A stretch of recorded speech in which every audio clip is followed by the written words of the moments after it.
Hey, what's going on, guys? Rome Gaming here, back to the video. Today's episode, I want to take a quick look at PrePatch Restoration Shaman. So this is not going to include anything like hero talents, just mainly core changes to Restoration Shaman.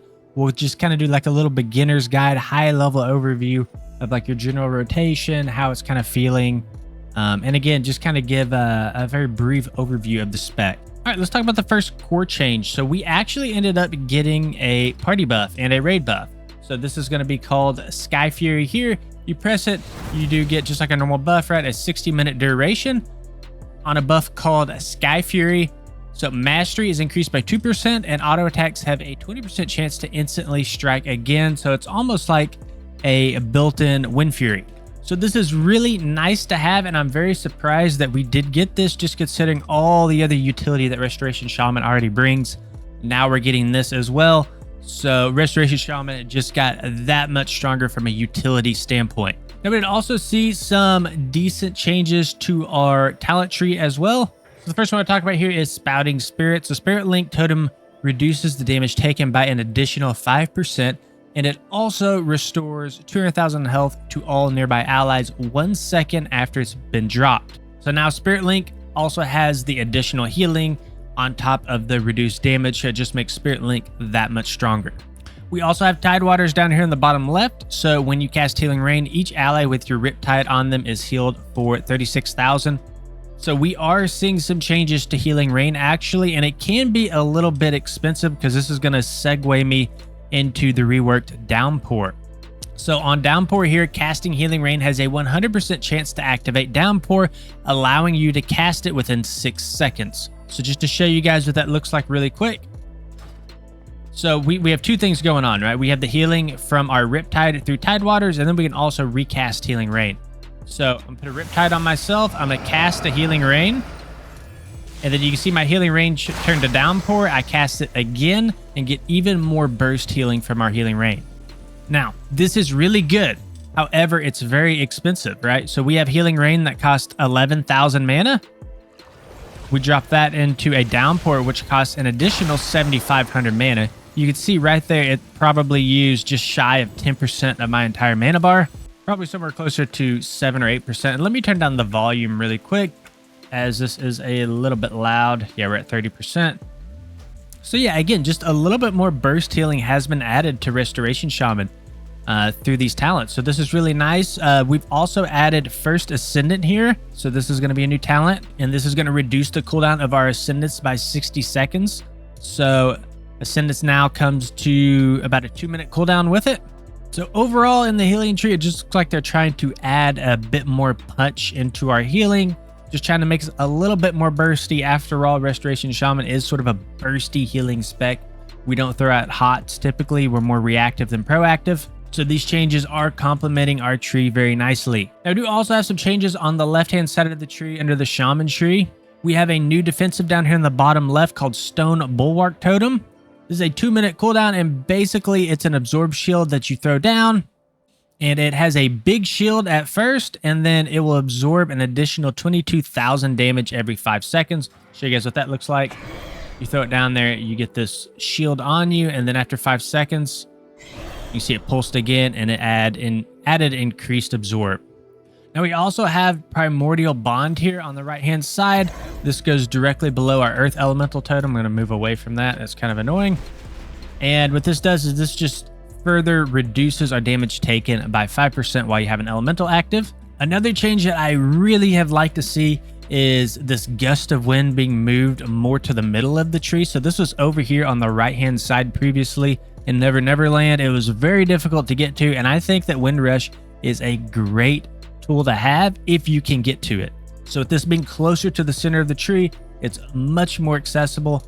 And the way that Gust of Wind works, right, is I have it down here on my Alt 2. You just press it and it just kind of gusts you forward. This has already been in the game, but this did get moved around a little. And then we also did get some buffs to our Wind Rush totem. So we have Ascending Air. So the cooldown is reduced by 30 seconds on Ascending Air, or on Wind Rush totem, and its movement speed lasts an additional 2 seconds. Or you can take Jetstream. Wind Rush Totem's movement speed bonuses are increased by 10%, and it now removes a snare, so more PvP focused. I think for PvE content, we'll be taking Ascending Air for the most part.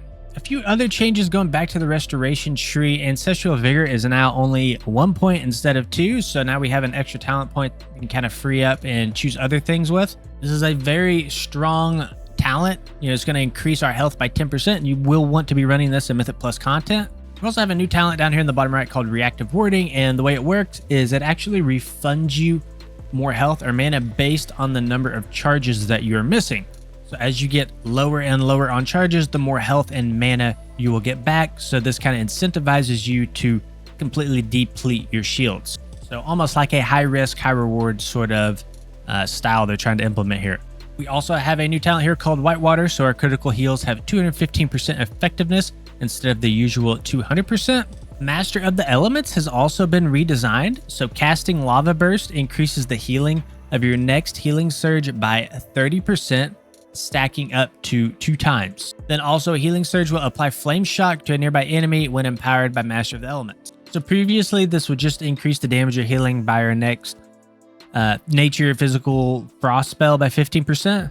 So with these changes we'll actually get more healing, right? Because we're getting 30% on our next Healing Surge by 30%, stacking up to 2 times. So I think it's a way for them to direct a bit more healing into Restoration Shaman. And then also Living Stream has been redesigned as well. So Healing Stream Totem now heals for 100% more, and this will decay over the duration of the totem. So that's the way that we can get more burst healing out of Healing Stream Totem. And yeah, there were some other changes, but I think for the most part, that's going to be the bulk of the changes. So for now, what we're going to do is I'm just going to go to do like a beginner sort of rotation guide. If you know how to play Restoration Shaman already, you could probably click off the video. If not, if this is your first time to play Restoration Shaman or you're just looking for a refresher on how to play the spec, I'm just going to give a brief high-level overview of sort of the rotation, the play style, kind of how to rotate through your abilities. So basically what you're trying to do is you're spreading out Flame Shocks, putting down Healing Rain, and you're spamming your Chain Lightning. Healing Rain should pretty much always be down even in single target scenarios as long as mana allows. If you are starting to get low on mana, I'd recommend to probably let off the Healing Rain. It's not that much damage in a single target scenario. And typically in Mythic Plus content, you're not going to be getting a huge amount of value in Healing Rain, but it is nice to have. So I would always recommend Healing Rain if mana allows. Then also in a single target scenario, typically what I would recommend is Flame Shock, spam Lightning Bolts, and then you always want to get your Lava Burst sent out. It's an 8-second recharge, it has 2 charges, and you want to be using that on cooldown. So Flame Shock, Lava Burst, Lightning Bolt, and then Healing Rain if mana does allow. Now from a healing standpoint, typically what you want to be doing is you're going to be spreading out as many Riptides on your targets as you possibly can. This is going to be a heal over time effect, but other things do happen from your Riptide that might not be super apparent. So we have a talent here called Tidal Waves. So casting Riptide grants 2 stacks of Tidal Waves. Tidal Waves reduces the cast time of your next healing wave or chain heal by 20%, or increases the critical effect chance of your next healing surge by 30%. So what you could do is cast a Riptide. You can see here we have 2 stacks of Tidal Waves, and I can spin that on any 3 of these abilities: Healing Surge, Wave, or Chain Heal. So 1, 2. And what that did is that just increased the effectiveness of my Healing Surge. So Healing Surge is going to be your quick, inefficient heal. It's going to do a ton of burst healing. Healing Wave is going to be your slow, sort of medium heal. It's fine to spam. For the most part, I stick with Healing Surge, especially in higher content where you need a little bit more burst, snappy healing. But if you do find yourself in a place where you're needed to conserve some mana, you can always rely on Healing Wave to do the job. Then finally, we have the iconic Chain Heal here. What this does is you cast it, and you can't really tell here, but this will bounce to other allies, and this will be your main AoE heal. Now we also have another talent here. You can kind of see it. This is our Tidebringer talent. Let's see if I can find it really quick. Yeah, right here, Tidebringer. Every 8 seconds, the cast time of your next chain heal is reduced by 50%, and its jump distance is increased by 100%. So typically, when you are chain healing, see I cast 1, I only have 1 charge of Tidebringer left. Now I have no charges. So what this weak aura does is it just tracks if I have a Tidebringer charge up and ready to use. So you typically want to be using Chain Heal around these charges as much as you can. You can cast Chain Heal outside of it, but typically you're gonna get the most raw throughput through Tidebringer with Chain Heal. So the two things you want to track again are going to be your your tidal waves along with your Tidebringer. Now, something else just popped up here at the top. You can see this little icon. That is our high tide, and this lasts for, I can't remember, I think it's about 20 seconds. I can't remember exactly how long it lasts, 20 seconds, something like that. But every 100,000 mana you spend brings a high tide, making your next 2 Chain Heals heal for an additional 10%. And this is the important part of it, not reduce with each jump. So Chain Heal by default will actually reduce. You can kind of see it down here in the bottom right, I think. Yeah, I don't have anything blocking it. So Chain Heal heals the friendly target for X amount, then jumps up to 30 yards to heal the target. Healing is reduced by 30% with each jump. So High Tide will completely negate that reduction in healing, which means this becomes a very, very potent heal during High Tide. Now, the other change that I think we've already talked about is going to be in our Healing Rain with Downpour. So you can cast a Healing Rain on the ground, you can reactivate it, and this will do a big AoE burst heal, a big downpour.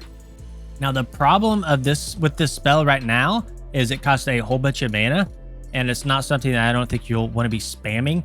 I think the full combo between this and downpour is something like 6 to 7% of your total mana. So if mana allows, that is something you'll want to do. If it doesn't, that might be something you have to kind of hold off on in a Mythic Plus setting. Now, your main healing totem is probably going to be Healing Stream Totem, or you can also run Cloudburst. Historically, most people run Cloudburst. The way this works is it will absorb all your healing over a set duration, and then you can recast it and will burst that healing back out on your group. The problem with Cloudburst is it's something that you have to track, typically with a weak aura or an add-on. And this is just yet another thing that you will have to keep track of, right? So we already have our tidal waves. We already have our Tidebringer. We already have our High Tide that will proc. That's a little bit easier to track, but it is still something that we have to track.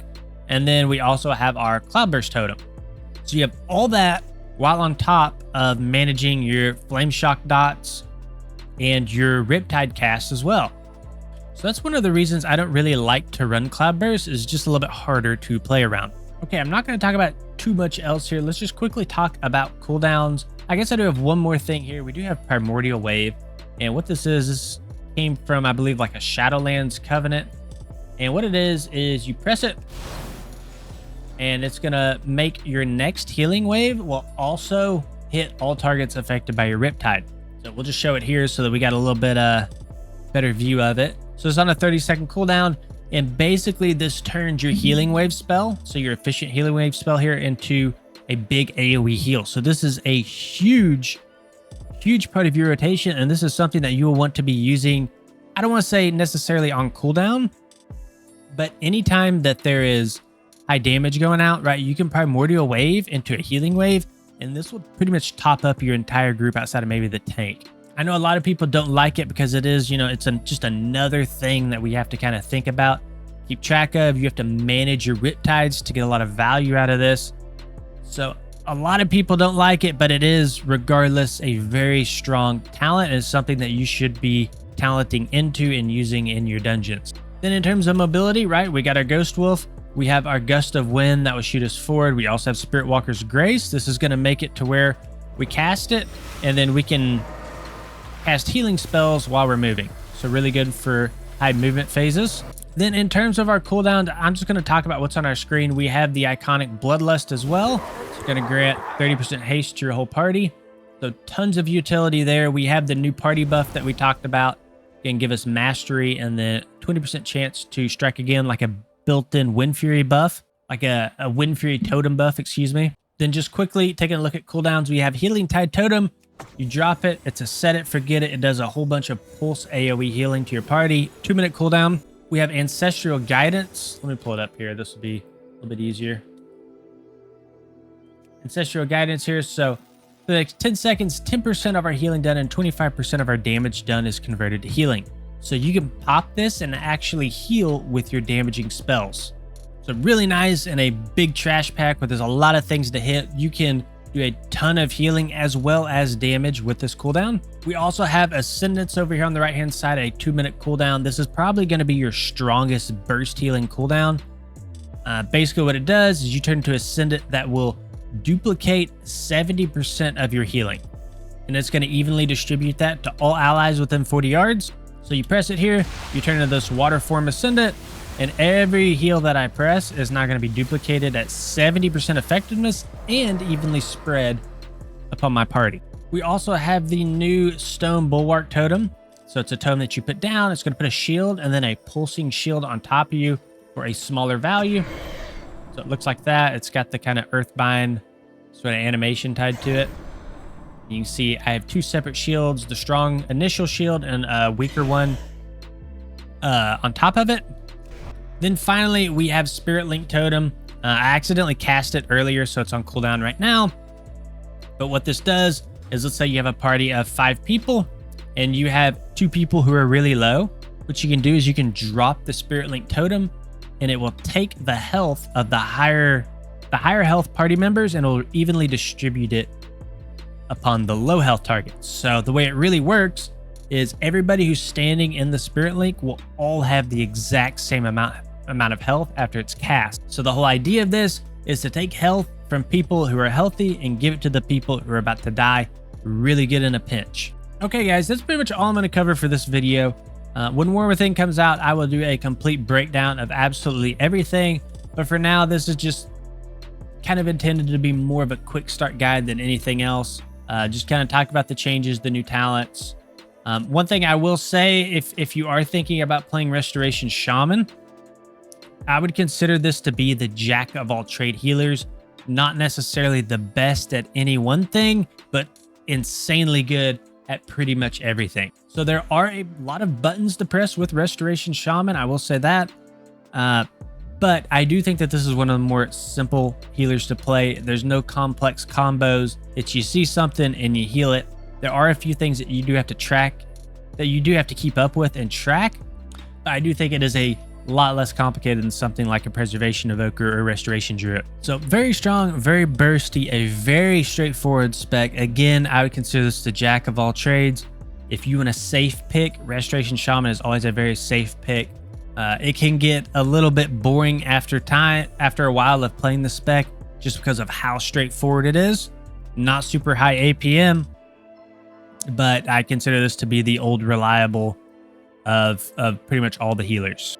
Simple damage rotation, simple healing rotation, strong cooldowns, great utility. I don't know what else you could really ask for outside of a healer. So, all right, I'm going to wrap up the video, guys. If you enjoyed it, please consider liking and subscribing to the channel. See you on the next one.